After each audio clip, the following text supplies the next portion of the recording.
ব্যালটের seal বানানোর ঘটনায় জড়িত জামাতের নেতা, আদালতের স্বীকারোক্তি। নির্বাচনের প্রতীকে ভোট দেওয়ার সময় যে সিল ব্যবহার করা হয় সেরকম সিল বানাতে গিয়ে ধরা পড়েছে জামায়াতের কর্মী এবং সেটা জামায়াতের নেতার নির্দেশে। এই ধরনের একটা খবর আমাদের সামনে এসছে, খুবই অ্যালার্মিং ব্যাপার, কারণ এটা একটা খুব বড় চক্রান্তের খোঁজ সম্ভবত আমাদেরকে দিতে পারে। আমরা অনেকেই খবরটা দেখেছি, তারপরও খবরটার গুরুত্বপূর্ণ কিছু অংশ একটু দেখে নেওয়া যাক। এখানে একজন ব্যক্তিকে গ্রেফতার করা হয়েছে এবং তিনি প্রিন্টিং প্রেসের মালিককে গ্রেফতার করা হয়েছে। তিনি আদালতে জবানবন্দি দিয়েছেন। তিনি যা যা বলছেন ব্যাপারটা একটু এভাবে বলা যায়, মানে ভারপ্রাপ্ত কর্মকর্তা জানিয়েছেন এভাবে, জামায়াত ইসলামীর নেতা সৌরভ হোসেন ওরফে শরীফের নির্দেশে এসব সিল তৈরি করা হয়েছে বলে সোহেল রানা আদালতকে জানিয়েছেন। সোহেল রানা হচ্ছে সিল তৈরি করার যে দোকান সেটার মালিক। গত 30 জানুয়ারি তার হোয়াটসঅ্যাপে সিলগুলো তৈরির অর্ডার দেন শরীফ, এরপর তিনি সিলগুলো বানান। এই ঘটনা জানাজানি হওয়ার পর আমরা জানি যে জামায়াতে ইসলামী তা সৌরভ হোসেনকে বহিষ্কার করেছে, তার বিরুদ্ধে দলের ভাবমূর্তি ক্ষুণ্ণ করার অভিযোগ আনা হয়েছে। জামায়াতের আমির বলেন, ঘটনার পরপরই আমরা সৌরভকে দল থেকে বহিষ্কার করেছি। তিনি ভোটারদের ভোট দেওয়া শেখানোর জন্য নাকি সিলগুলো তৈরি করেছেন, তবে এটা দায়িত্বহীন কাজ। এছাড়া যার যার দোকান থেকে সিল উদ্ধার করে যাচ্ছে তিনি আমাদের দলের কেউ নয়। পুলিশ তদন্ত করবে টরবে বলছে, মানে ইনস্ট্যান্ট একটা ব্যাখ্যা বের করা হয়েছে কি ভোট দেওয়া শেখানোর জন্য তিনি সিলগুলো বানানোর চেষ্টা করছেন। এবং সিলগুলো হচ্ছে অবিকল সেই সিল, কতগুলো বর্গাকৃতি থাকে আমরা দেখেছি, এটা সেটার মতো করে বানানো। তারপরে জামাত তাকে বহিষ্কার করেছে। কয়েকটা কথা একটু মনে রাখা দরকার। জামাত তত স্বীকার করলো যে এই ভদ্রলোক তাদের নেতা এবং তাকে বহিষ্কার করেছেন, তিনি ওটা বানাতে যাচ্ছিলেন। এখন প্রশ্ন কয়েকটা আছে এবং এই ধরনের মানে পরিকল্পনা যদি থেকে থাকে সেটা ঠেকানো কিভাবে যেতে পারে সেটার ব্যাপারেও একটা ধারণা গতকাল একটা গোলটেবিল বৈঠক থেকে আমি পেয়েছি, সেটা আপনাদেরকে একটু জানাতে চাই। সিল বানানো হচ্ছে মানে এটার সাথে তো কান টানলে মাথা আসার মতো, সিল টানলে তো ব্যালট পেপারও আসে। এটা ভোট দেয়া শেখানোর জন্য ফরমায়েশ দেয়া হয়েছে এরকম সিল বানানোর ক্ষেত্রে কথায়, সেটা আমরা কোনোভাবেই মনে করি এটা খুবই অযৌক্তিক, খুবই বাজে অজুহাত, গ্রহণ অযোগ্য। সো এটার সাথে জালিয়াতির সম্পর্ক আছে, আমরা ওটা নিশ্চিতভাবে ধরেই কথা বলতে চাই। তাহলে জরুরি প্রশ্ন হচ্ছে সিল কেন? সিল মানে ব্যালট পেপার আসবে। ব্যালট পেপার কি তারা পাচ্ছেন বা পেয়েছেন? মানে কথাটা এইরকম যে প্রত্যেকটা কনস্টিটিউয়েন্সিতে আলাদা আলাদা ব্যালট পেপার হয়, কারণ সেখানে শেষ পর্যন্ত যে কয়টা প্রতীক থাকে সেই প্রতীকগুলো অনুযায়ী ব্যালট পেপার ছাপা হয়। ছাপা যদি হয় তাহলে কিভাবে হতে পারে, এগুলো কিভাবে অ্যারেঞ্জড হবে, এটা সিরিয়াল কেমন হবে, এগুলো জানলেই কি কেউ কোনো ব্যালট পেপার ছাপিয়ে ফেলতে পারে? আমার কাছে মনে হয় এটা কঠিন। কারণ হলো সেইটা করবেন, তার সাথে প্রতীকগুলো কেমন হবে, নির্বাচন কমিশন যে প্রতীকগুলো দিয়ে প্রিন্ট করছেন হুবহু সেরকম হবে কি না সেটা এজেন্টদের সামনে পরে ধরা পড়ে যেতে পারে, সেই সম্ভাবনা থাকে। তাহলে উপায় বেটার যেটা সেটা হচ্ছে একটা প্রিন্টেড কপি পেয়ে যাওয়া, যেটা দেখে দেখে তারা এরপর বানাতে পারেন। আরেকটা আরও সহজ হয়তো একটা সফট কপি পাঠিয়ে দেওয়া। এই যুগে এটা কিন্তু খুবই ইজি ব্যাপার, যদি চক্র জড়িত থাকে, মানে অ্যাপারেন্টলি খুবই শক্তিশালী নিরাপত্তা ব্যবস্থার মধ্য দিয়ে এসব প্রিন্ট করার কথা, কিন্তু জামায়াতের প্রচুর অ্যাক্সেস তৈরি হয়েছে সরকারের বা রাষ্ট্রের বিভিন্ন গুরুত্বপূর্ণ জায়গায়। ফলে তারা এই অ্যাক্সেসটা নিয়ে একটা সফট কপি পেলেন, তারপর অনেকগুলো ব্যালট পেপার প্রিন্ট করলেন, তারা করে সেটাতে এই সিল মোহর দিয়ে সিল মেরে নিয়ে চলে গেলেন।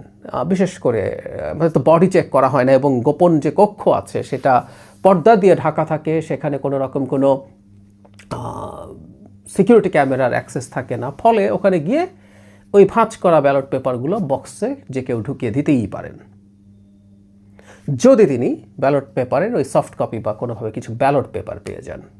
এখন প্রশ্ন হচ্ছে এটা কি করছেন? আমি আসলে জামায়াতে ইসলামী এর বাইরে কিছু করতে পারে, মানে জামায়াতে ইসলামী এই ধরনের কিছু করতে পারে যদি সুযোগ থাকে, এটা বিশ্বাস করে। আমি আগে একটা ভিডিওতে বলেছি, খুবই ইন্টারেস্টিং।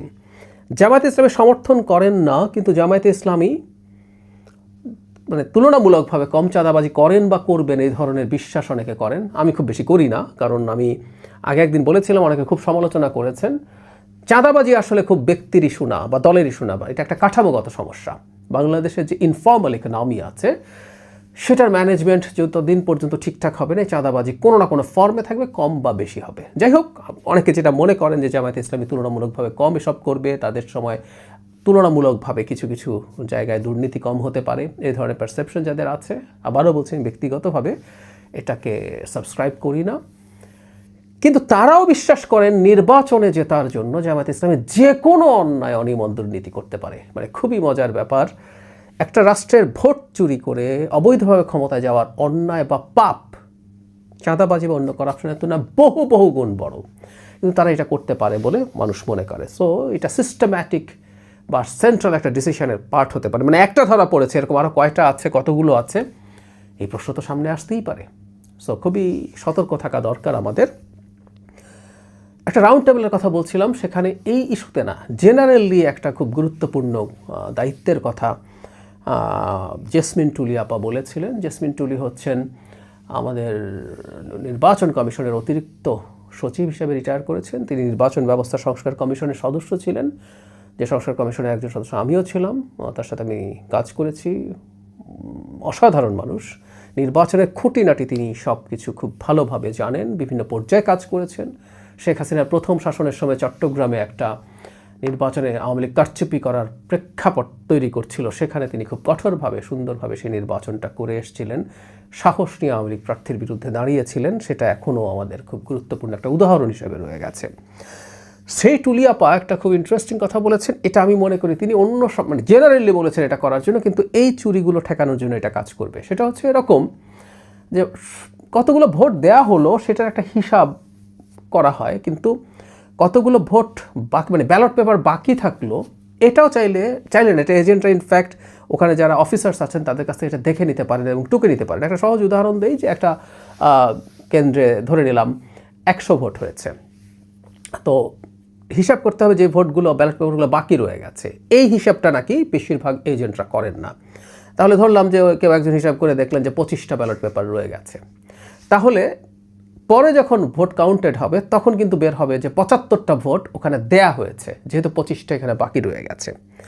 এই যে বাকি রয়ে গেছে হিসাবটা করলে কিন্তু এই ধরনের জালিয়াতি যদি কেউ করতে চেষ্টা করে সেটাও ধরা পড়বে, কারণ 25টা এখানে হিসাব হলে তাহলে 75টা থাকার কথা, কিন্তু বাইরে থেকে এক্সট্রা ব্যালট যদি ঢোকে, ধরে নিলাম যে আমরা এই ব্যালটগুলো লিক করলো, হুবহু একই রকম ব্যালট হলো, দেখতে প্রবলেম লাগলো না, ওখানে যখন ব্যালট বেশি হয়ে যাবে তখন অনিবার্যভাবে এই প্রশ্ন তৈরি করা যাবে যে ওখানে ভুয়া ব্যালট ঢুকেছে।